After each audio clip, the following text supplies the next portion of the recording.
So guys time చూసుకోవచ్చు. Waiting for Salaar అవుతుంది. 4 o'clock show ఉంది కోనార్క్లో. అందుకే నిద్రపోకుండా టైం పాస్ చేస్తా. చాక్లెట్ తింటాం. ఇదో చాక్లెట్. సో మరి ఇలా ఏ టైం పోదాం? ఏ టైం వెళ్దాం? సలార్ ఫ్లాప్ చూద్దాం. ఏమో ఎక్స్పెక్టేషన్స్ పెట్టుకోకుండా వెళ్దాం. టైం 1:55 అవుతుంది. ఏ టైం వెళ్దాం? టైం 1:55 అవుతుంది. మేము 3:15కి స్టార్ట్ అయితే కానీ మేము 3 o'clock స్టార్ట్ అవుతాం. ఇంకో 15 minutes మరి 15 minutes ముందే ఉంటాం. కోనార్క్ థియేటర్ తెలుసుకున్నారు. ఇంకో 1 hour ఉంది గైస్. చూడాలి. నిద్రపోవాలనిపిస్తుంది కానీ నిద్రపోతే లేవలేదు. ప్రభాస్ అన్న కోసం మన వాళ్ళు నిద్ర తయారు చేస్తాం. ఇది ఫస్ట్ బ్లాగ్, ఏమనుకోకండి. మాట్లాడి ఇప్పుడు టైం వచ్చేసి ఎంత 3:15 అవుతుంది. మమ్మల్ని బయలుదేరుతున్నాం. మనం ఇప్పుడు ఎక్కడికంటే దిల్షనర్కి వెళ్ళాలి. దగ్గర దగ్గర 45 minutes పడుతుందా? Half an hour to 40 minutes పడుతుంది. బ్రో చలి పెడుతుందా? చలి చాలా చలి పెడుతుందా? చలి వేడిగా ఉంది.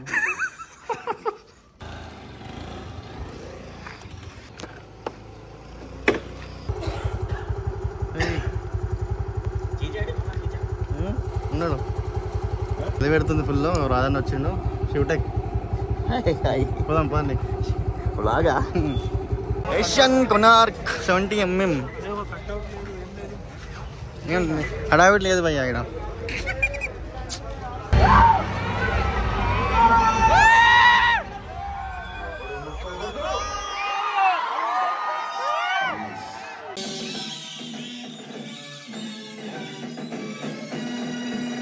సో గైస్ ఇప్పుడే నేనైతే సలార్ మూవీని చూసి వస్తున్నాను థియేటర్ నుంచి. సో సలార్ మూవీ నాకు ఎలా అనిపించింది, నా పర్సనల్ ఒపీనియన్ అయితే మీతో షేర్ చేసుకుంటాను.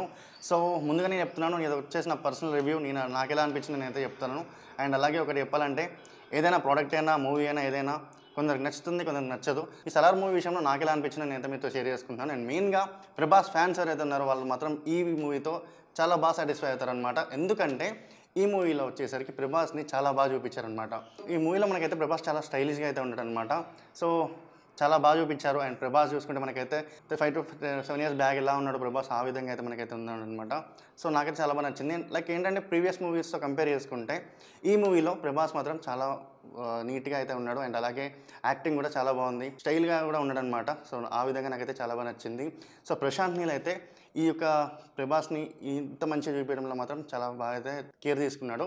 అండ్ ఇంకోటి ఏంటంటే, సో నేనైతే ఎటువంటి ఎక్స్పెక్టేషన్స్ లేకుండా వెళ్ళాను. బట్ కేజీఎఫ్ ఇంతకుముందు చూసుకున్నట్టయితే మనకి ఎలివేషన్స్ పరంగా, బీజిఎమ్స్ పరంగా కొంచెం హైలో అయిపోయింది. సో ఈ మూవీ విషయానికి వస్తే ఎలివేషన్స్ ఉన్నాయి, లైక్ 2 to 3 ఎలివేషన్స్ వరకు అయితే ఉన్నాయి, మంచిగానే ఉన్నాయి. ఎలివేషన్స్ మాత్రం గూస్ బంప్స్ ఎలివేషన్స్ అనమాట. బట్ కేజీఎఫ్లో ఉన్నంత ఎలివేషన్స్ అయితే ఎక్కువ లేవు. బట్ అండ్ ఇంకోటి ఏంటంటే, కేజీఎఫ్లో మనకి వచ్చిన మ్యూజిక్ ఏదైతే ఉందో బీజిఎం, సో అంత డేంజరస్ బీజిఎమ్స్ అయితే లేవు. అంటే అంత గూస్ బంప్స్ వచ్చే బీజిఎమ్స్ నాకైతే అంత అనిపించలేదు. సో నార్మల్ బీజిఎమ్స్తో లైక్ ఎక్స్పెరిమెంట్ చేసినట్టయితే అనిపించింది అనమాట. అండ్ విఎఫ్ఎక్స్ మాత్రం చాలా మంచిగా ఉన్నాయి. సో స్టోరీ అయితే మనకైతే బాగానే ఉంటుంది. బట్ ఇందులో ఏంటంటే చాలా మంది క్యారెక్టర్స్ని అయితే ఇన్వాల్వ్ చేశారనమాట. చాలా క్యారెక్టర్స్ వల్ల మనకి కొంచెం కన్ఫ్యూజింగ్గా ఉంటుంది అప్పుడప్పుడు. సో దీన్ని ఏంటంటే కొంచెం కాన్సన్ట్రేట్ పెట్టి అయితే చూస్తే వాళ్ళకైతే కొంచెం అర్థమవుతుంది. అండ్ అలాగే ఇంకోటి ఏంటంటే, ఈ యొక్క మూవీలో మనకి ఫస్ట్ హాఫ్ బాగానే ఉంటుంది, కొంచెం లాగ్ అనిపిస్తుంది. అండ్ సెకండ్ హాఫ్ విషయానికి వస్తే మాత్రం సెకండ్ హాఫ్ నుంచి మనకైతే ఫస్ట్ హాఫ్ అన్ అవర్కి అయితే చాలా లాగ్లా వెళ్తుంది అనమాట. కొంచెం బోరింగ్ అనిపిస్తుంది. ఎందుకంటే ప్రతి ఒక్కటి లైక్ ఫోకస్ చేసి చూపించారు కాబట్టి మనకి ఏంటంటే కొంచెం లాగ్ వెళ్తుంది. అండ్ మీ తర్వాత అప్పుడప్పుడు ఇలా లైక్ డౌన్ అయ్యి ఒకేసారి అయ్యి అవుతుంది అనమాట. సో అలాంటి సీన్స్ అయితే ఉన్నాయి. లైక్ మెల్లమెల్లగా డౌన్ అయ్యి ఒకేసారి అయ్యి అయిపోతుంది అనమాట. సో అలాంటి దాంట్లో మనకు మంచిగా అనిపిస్తుంది. అండ్ ప్రభాస్ని చూపించిన ప్రతిసారి మనకైతే మంచి ఫీలింగ్ అయితే వస్తుంది అనమాట.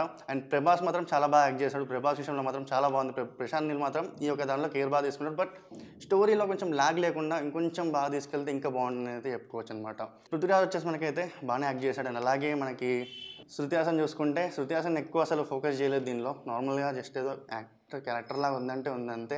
అండ్ సో సినిమా విషయానికి వస్తే మరి ఎలా ఉంది బ్రో, మరి రివ్యూ ఏంటంటే, మూవీ బాగానే ఉంది బట్ లాగ్ ఉంది అని అయితే నాకు అనిపించింది అనమాట. సో లాగ్ లేకపోతే ఇంకొంచెం బాగుండేది అని అయితే అనుకోవచ్చు. అండ్ ప్రభాస్ విషయంలో నాకైతే మంచిగా అనిపించింది.